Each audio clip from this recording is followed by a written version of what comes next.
আসসালামু আলাইকুম, welcome to my new vlog. আজকে দেখবেন হচ্ছে আমাদের অ্যানিভার্সারি ডে এর ভ্লগ। হ্যাঁ, সো আমরা যেদিন ফার্স্ট দিন দেখা করেছিলাম সেটা ইউনিভার্সিটিতে ছিল। একটা ঝামেলার মধ্য দিয়ে হচ্ছে আমরা দেখা করছি, লাইক আমাদের ইউনিভার্সিটিতে ওই যে জুলাই আন্দোলনের পরে অনেক সমস্যা চলতেছিল না, so আমাদের ইউনিভার্সিটিতেও সেম চলছিল। তো ওই টাইমেই হচ্ছে আমার সৌনকের সাথে দেখা, বা দরকার ছিল যে আজকের দিনটা ইউনিভার্সিটিতে রিক্রিয়েট করা হয় নাই সামহাউ, কাজ আমাদের সেমিস্টার ব্রেক চল। আমরা এই দিনটাকে মেমোরেবল করার জন্য যদিও প্ল্যান করছি, একটা হয়ে গেছে আরেকটা, বাট খারাপ না। আমরা হচ্ছে এই দিনটাকে একটু স্পেশাল করার জন্য সুন্দর একটা জায়গায় গেলাম, কোথায়? লালবাগ কেল্লা। তো ওই দিন আমাদের প্ল্যান ছিল যে পুরো দিন হচ্ছে আমরা পুরান ঢাকায় ঘুরবো। সবাই চায় যে তার প্রিয় মানুষটা হচ্ছে তার মতো হোক, তাই না? তার মতো করে ভাবুক, বা হচ্ছে আপনাকে একটু রেসপেক্ট করুক, আপনি যেমনটা চান তেমনটা যাতে একটু হলেও নিজ থেকে করে। তো আমার আর সৌনকের ব্যাপারটা হচ্ছে এরকম যে আমরা দুইজনের মানে কপি ভার্সন এরকম আর কি। একটু যেটা ডিফারেন্ট সেটা হচ্ছে ও হচ্ছে মিষ্টি বেশি খায়, আমি হচ্ছে ঝাল বেশি খাই, জাস্ট এটাই হচ্ছে ডিফারেন্স।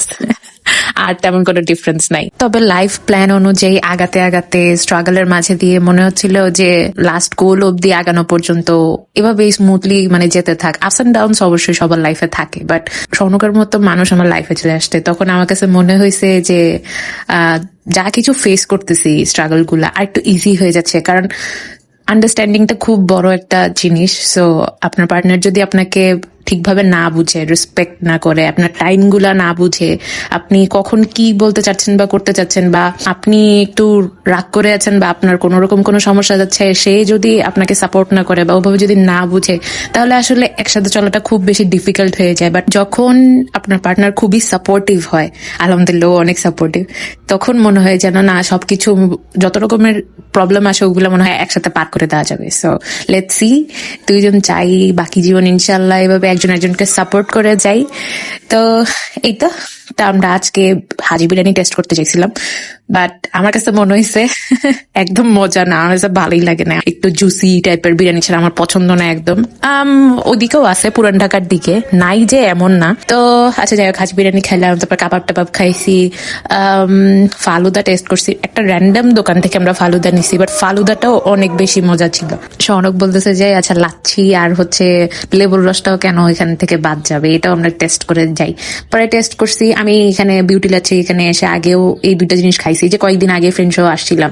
তো আমার কাছে খুব ভালো লাগছে, মনে হয়েছে আচ্ছা ঠিক আছে খাওয়ার পর তাহলে এটা খেলে হয়তো রিফ্রেশিং লাগবে। সো এটা খাইলাম।